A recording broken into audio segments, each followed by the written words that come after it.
I'm a woodland ecologist, but I have a great interest in the history of the landscape, because it's only by understanding the history of the landscape can you actually understand what's been driving the ecological responses and the ecological realities in the woods today. If you take away the history, you're in a position where you're misled into believing things about the woods, things about the way the species have responded, which are wrong, which are fundamentally wrong, because they are profoundly influenced by the land use history, the management history, and the planting choices or the management choices of past generations.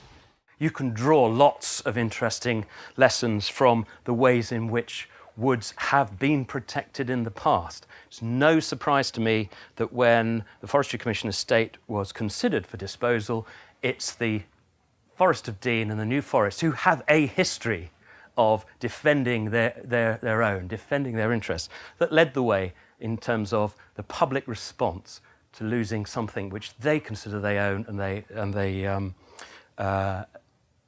enjoy. The New Forest has lessons to give in terms of governance, in terms of constitutional setup, in the ways in which these rights can be enshrined and made more future-proof by defending them from what one can probably describe as the whims of history, people making decisions without actually knowing the whole story, the whole package, the whole role, the whole economic sort of function of some of these places. Those societies, those communities that look after their natural resources are the ones that persist and can adapt to changes in the future. Those that don't are historical. Now, we just study them through archaeology. They've gone. So we really need to take care of our environmental resources and consider what they can do for us and our children and our grandchildren. So we have lessons we can learn from the survival of ancient woodlands, the survival of institutions, the persistence of places like the New Forest, Epping Forest, the Dean, various other situations. Commons, I think, are a really good place to go and start learning some of these lessons, for good and for ill. But the lessons are there, and they are rooted in understanding the history, not just of the places themselves, but the ways in which they responded to outside and internal threats, outside and internal opportunities. It's clearly possible for society to choose to change the nature of the landscape that it's operating in because of changes in need and changes in understanding of where those needs go. One other lesson, which is perhaps a deeper history lesson, which we tend to forget, and I think we forget at our peril, is that most of the woodlands in the landscape, particularly south of the Trent, most of those woodlands, when you dig into their deeper history, they've arisen of their own accord. They have not been planted. Most ancient woodlands are not fragments of some primal paradise. They are the result of land use change that led to either abandonment or decline in grazing usage, which meant that the woodlands sprang from the earth because, as Gavin rather nicely put it in a note he sent to me, the woods are waiting there to come forth. We are just simply sort of passing through and making use of them in a rather transient fashion. So lots of our woodlands are self-created and much more interesting as a result. Another important lesson from history, a bit of patience when it comes to woodland creation is perhaps very valuable.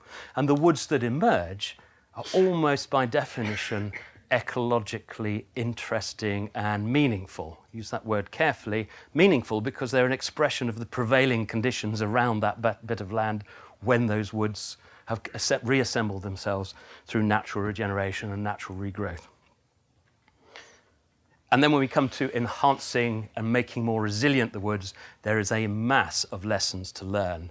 Most recently, the lessons of newly arrived pathogens like Phytophthora, red band needle blight, dendroctonous beetles suggest that it's never a good idea to put all of your eggs in one basket. It's a very good idea if you're a temperate forest or if you're living and working in a temperate forest to have variation in species, variation in genetics, variation in structures, and variation in usage, and variation in markets. That makes you much more resilient against whatever the future is going to throw at you next.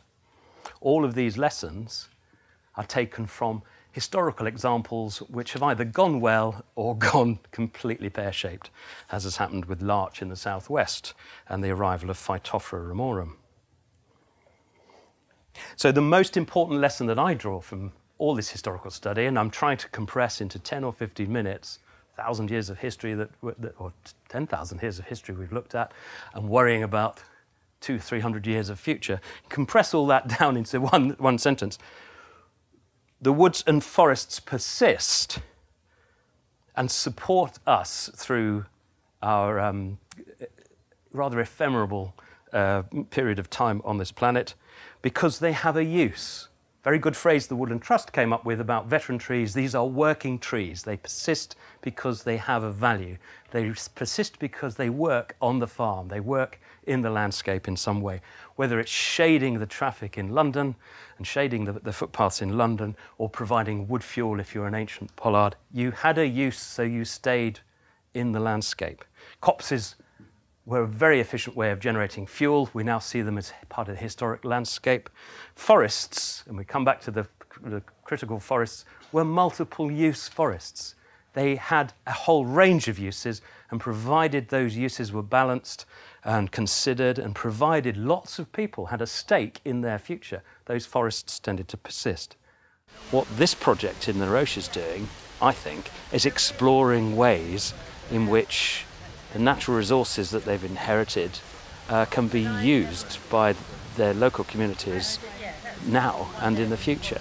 And what I really like about it is their pioneering, optimistic attitude. Now, most pioneers don't persist. Most pioneers go off into the wilderness and they do not come back. But some pioneers come back with new ways of doing things, new ideas, new discoveries.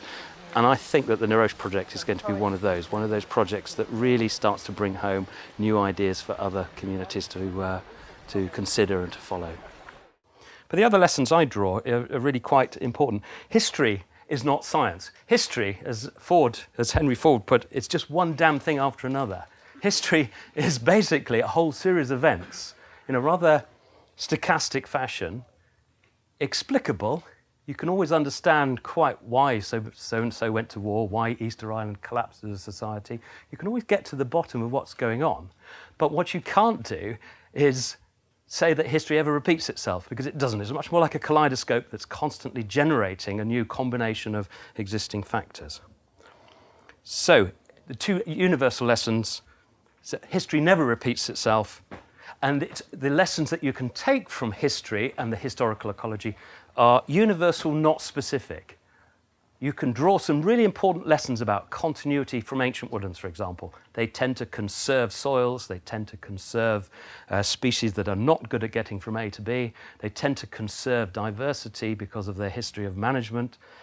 But there are lots of ancient woodlands that are nowhere near as interesting, have very disturbed soils, and are not anywhere as interesting as some secondary woodlands because of their specific histories, rather than the generalizations you can draw from them.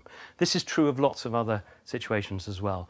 History gives you insight, it does not give you a model to follow. So I don't believe that people don't believe that we're facing some big crises. Now, I think they put different emphasis on different elements of the crises. Job opportunities if you've got teenage children, fuel poverty if you're facing frightening fuel bills. People do believe that we're heading for a really tough period ahead. The reason they perhaps don't obviously change their behaviour is because it's not that easy to change your behaviour en masse. The opportunities to choose the right options are not as easy to adopt as perhaps people think. Now, I actually think that the next generation is very alive to the environmental situation, and these are the people entering the job market now. It's exactly as my teenage children said to me when we were talking about the state of the world and the future of the environment. They all came up with this wonderful phrase, which is, well, Dad, we're just going to have to do less stuff.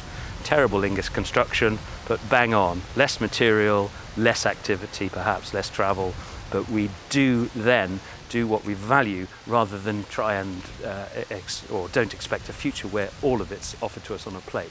Doing less stuff seems to be the order of the day. When it comes to conservation in history, it has to be of some value to you. You lot, and all the society around you are clearly putting a very strong value on the conservation of the Blackdown Hills. You don't think it's possible to plan for anything a long way down the road, 200 years, 300 years, whatever it may be. All we can really do is transfer what we've learnt and what we've valued to our children with our grandchildren in mind. So it's 3 generations. It's about the length of the span you can worry about. It's about the length of the span you should worry about, perhaps.